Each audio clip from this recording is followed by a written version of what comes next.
Yes, hello. I will present to you today the project Scheldezicht in Antwerp, in the new neighborhood Nieuw Zuid. And this is the project, as you can see it here. It's a high-rise building with next to it a low building connected to it. And it's a mixed residential project, so it's 150 houses. There are some offices and some commercial functions on the ground floor. So I am Gunther of BRUT Architecture and Urban Design, who have worked on this project. And we work together with C.F. Møller architects from Copenhagen, Denmark. That collaboration is has not come by chance, because we also had an office in Copenhagen for quite a while.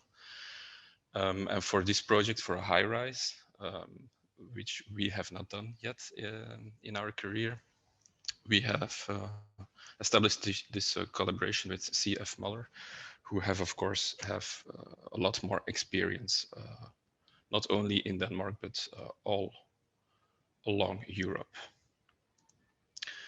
Small situation of where the project is situated.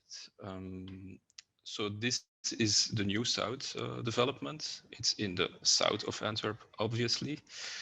And it's one of the last extensions of the urban fabric of Antwerp. So that makes it a very interesting development. And it's a development that has been set up by a master plan made by Seki Vigano architects, who are very well-known master planners. And they have made these very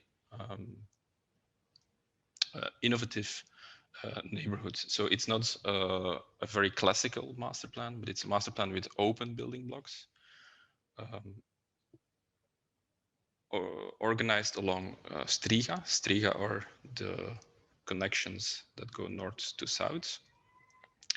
And all of the building blocks are open. So the courtyards are open to the connections that go north to south, which makes it a very transparent neighborhood. Our project is situated here. So it's one of 8 high rises that will appear. And our project was one of the 2 first tower buildings that were built. So in a model that was made of the master plan, it's actually this building. It's the first new tower that is situated very closely to the river Schelde. The river is, of course, very important to Antwerp, because it is the artery of the city, with the harbor also connected to it. So it makes that our tower project is situated very interesting, with views all along the river. And this is how it looks when we zoom in a little bit. So we have the tower building, we have the low rise connected to it with the offices.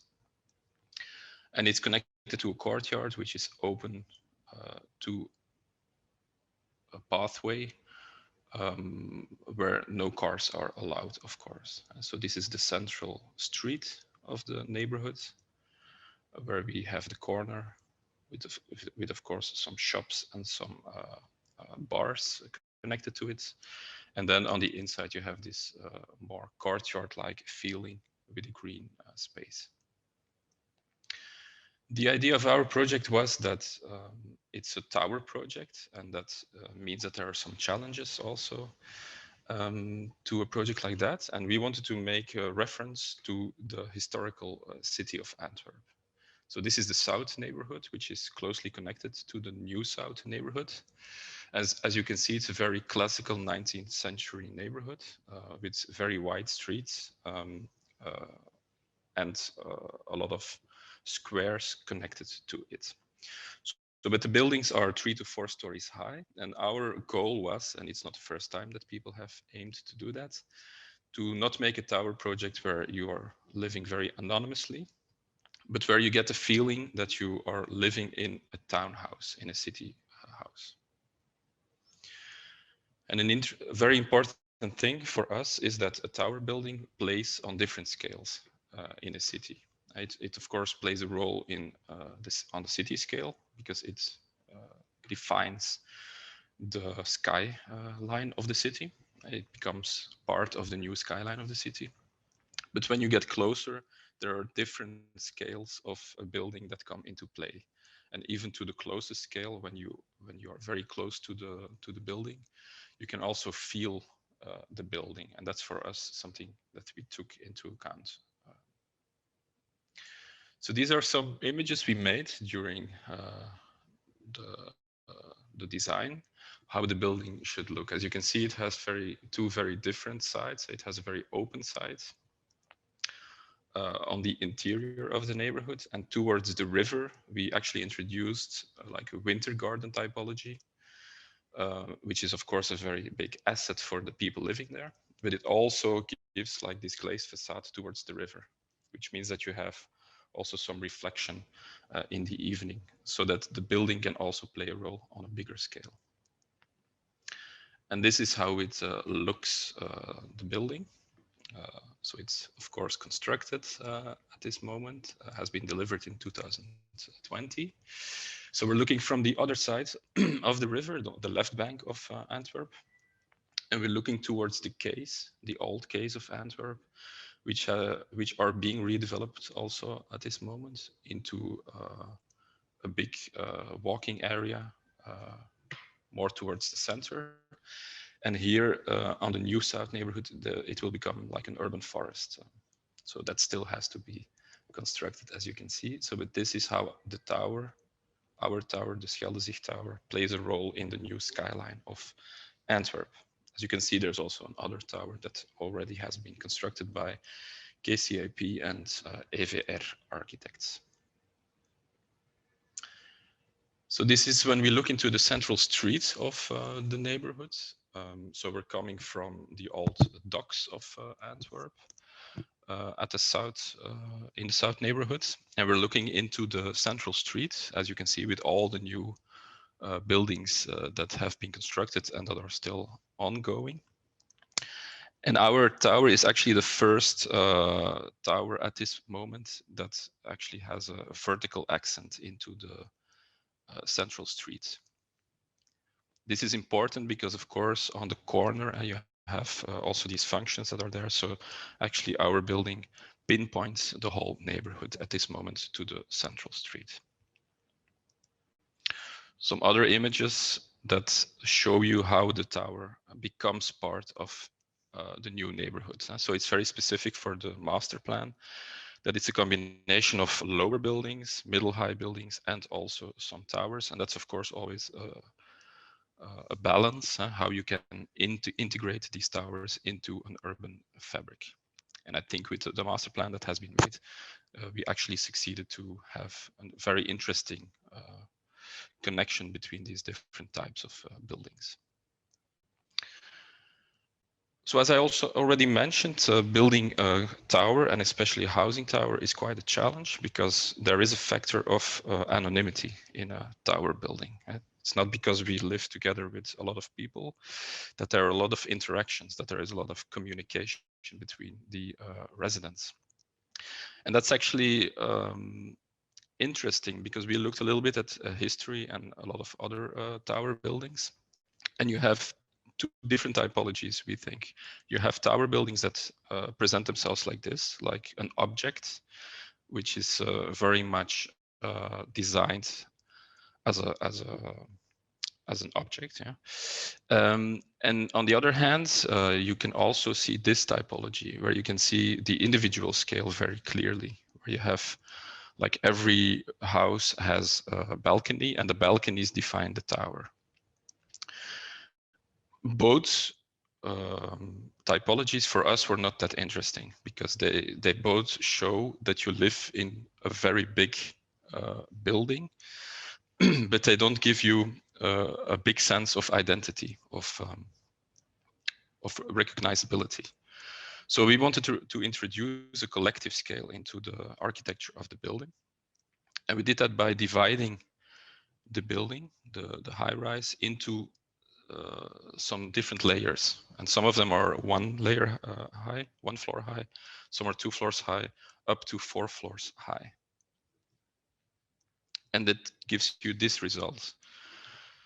So the tower is not 24 stories high, but you could say that it's only 8 or 9 or 10 floors high. And it means that as a resident, you can relate very easily where you live because the different apartments are very recognizable.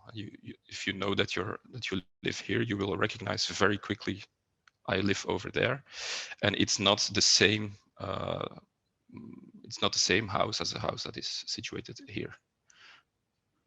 So we wanted to try to introduce this pattern, this grid-like structure, which is put around the building as a veil, and which subdivides the tower into some small mini communities, we call this. So the idea is that residents who live together in one of these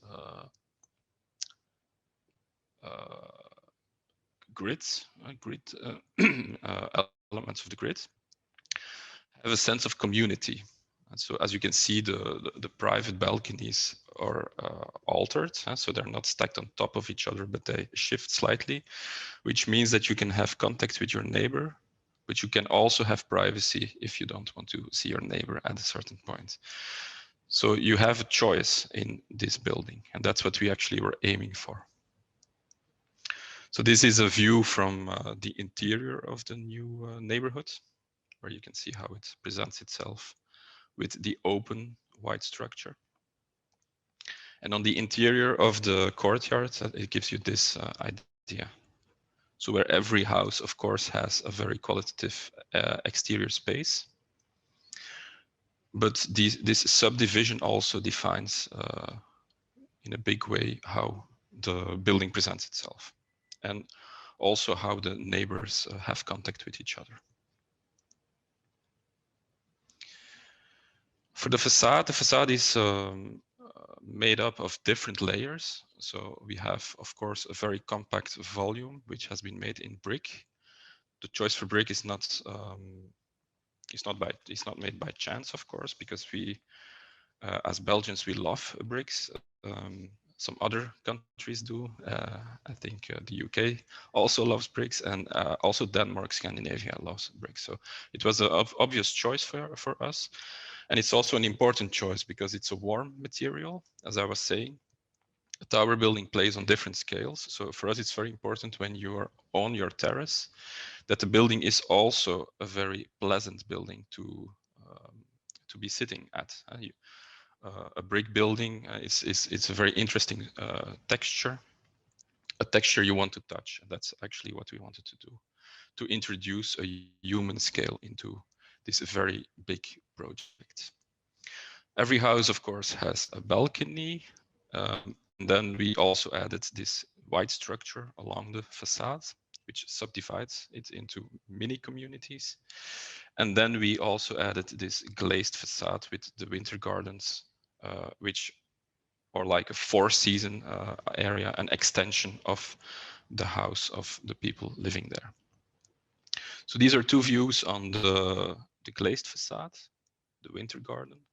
So all of the winter gardens can be opened, of course, but they can also be closed so that you can enjoy this space in all seasons. And then you can see that in the other facades, the balconies that are put in there, they also reflect. And so we also gave them all a glazed balustrade, which is also for comfort reasons, of course, in a tower, and especially when you're next to the river, you have a lot of wind. So you, of course, want to be protected when you're sitting on your balcony. So you can see that there is a lot of depth in this facade. So you can see the front of the balconies, but you can also see the depth of the facade, which makes the tower less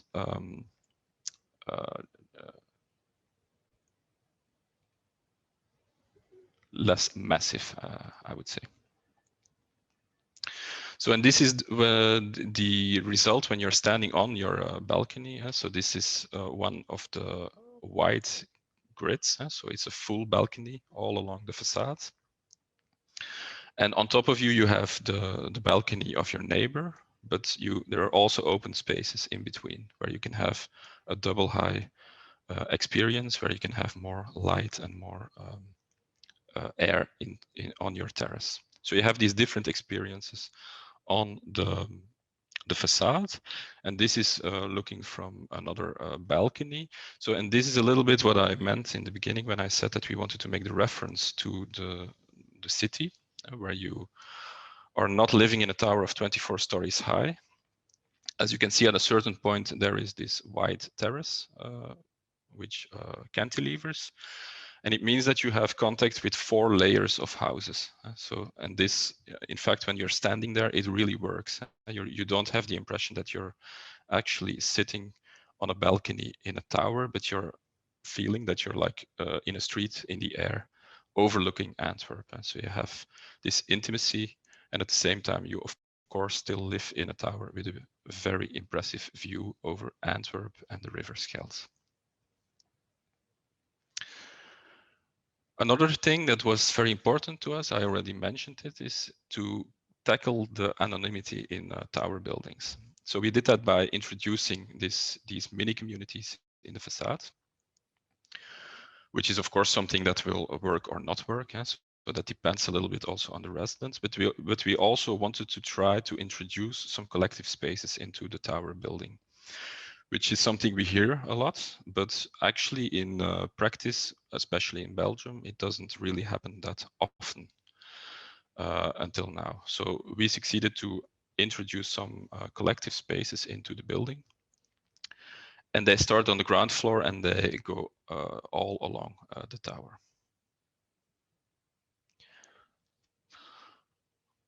On the ground floor, we introduced some specific housing typologies here, which are actually duplexes, which fit into the double high ground floor.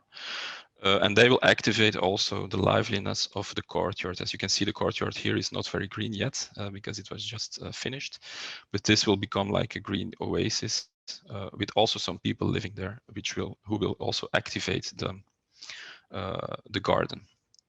On the right-hand side, you can see then some of the commercial spaces that will be taken into function. And as you can see here on the first floor, there is a cut between the tower building and the low-rise building. This had some technical reasons, but it also allowed us to introduce a collective space here in between the two buildings with a collective terrace. As you can see, we also introduced a staircase which connects it directly to the courtyard. So residents will have the possibility to use the courtyard, this terrace on the first floor, and also with a function which I will explain later. So this is looking on the central street where we have the different commercial spaces. There is a bar that has been introduced already, and some other spaces that will come. Of course, now with the pandemic, it's all not, it's not the best time of the year to introduce them, but they will come for sure. On the ground floor, we imagined that the entrance of this building, because there are a lot of houses, should be more than just an entrance of the building. It should be more like a lobby of a hotel and also a meeting area for the residents. This is an image of a collective space, which we introduced on the 4th floor, which I will explain a bit later. So this is how the entrance looks. So it's completely clad in wood. And it wants to be more than just an entrance for the building. It wants to be also a meeting area where the residents can meet each other. And it could also become more than a circulation area. On the 1st floor, we introduced this space closely connected to the terrace I was just talking about between the low rise and the high rise. And we saw this as a wet space, like a common space, but a wet area. So there will be some washing machines will be installed. So it could be like a common laundry, which is for us the way forward, and that not everybody needs maybe a washing machine in your house, so you can save some space. But you can do the laundry together, meet each other here. But it could also become like an atelier space where you can play with your children where you can paint. And there's of course the equipment that you don't have to make a big mess in your own house, but you can do it in this space. So it's connected to this terrace space, which you can see here. And this terrace space is situated in between the tower and the low rise on the other side, where we also introduced some seating areas. So it could also become a meeting area for the residents. And then on the 4th floor, on top of the low building, on top of the offices, we introduced a common terrace, a common garden, which can be used by all of the residents of the tower building. And connected to that area, there is a common space, also a double high common space, which is then a dry area. So an area where you can do some home working, for instance, instead of sitting in your home, you could also sit in this area. You could meet other people, but it could, of course, also be a perfect space to sunbathe when the weather is fine. So, and this is how it looks in reality. So we introduced a real garden with some trees and some plants. And this is then the double high common area, common space, which can be used by all residents. We introduced this also to the people who will actually live there. So of course the developer believed in the concept, otherwise he would not have built it. So, but also the residents were very interested in this space, and we had some interesting talks already with them. Of course, now with the COVID, it's not very clear how the space can be used at this moment. So but we're very interested how this space will evolve and how it will be used by the people living there. And some other images. So from this common terrace, you also have a beautiful view on the river in between the other buildings that have been built along the quays. So this is actually a very qualitative space which adds living quality to all residents. So, and this for us is a very interesting topic nowadays, and that we, of course, want to make every house into a very qualitative house, but also the best spaces in a project should actually be shared by all residents. And that's exactly what we did here in the Scheldezicht project. And then on top, on the top floors, there is also this triple high space where we also planted a tree, which hopefully will grow very well and become an eye catcher when you look from the city center. We're looking here to the city center of Antwerp with the Mas building over there, the cathedral, and the Boerentoren. So, and you can see the River Schelde. As you can see, the river is also in a bend here. So you actually have a very beautiful view from all the terraces that overlook the river. So, and this is then to end an image of the project in its surroundings. As you can see, the lower part of the building connects to the other low buildings in the new neighborhood. But of course, the high-rise sticks out and takes a little bit more attention. But for us, it was very important to also make a project which is very coherent, where these two scales can meet each other and become like one integrated project.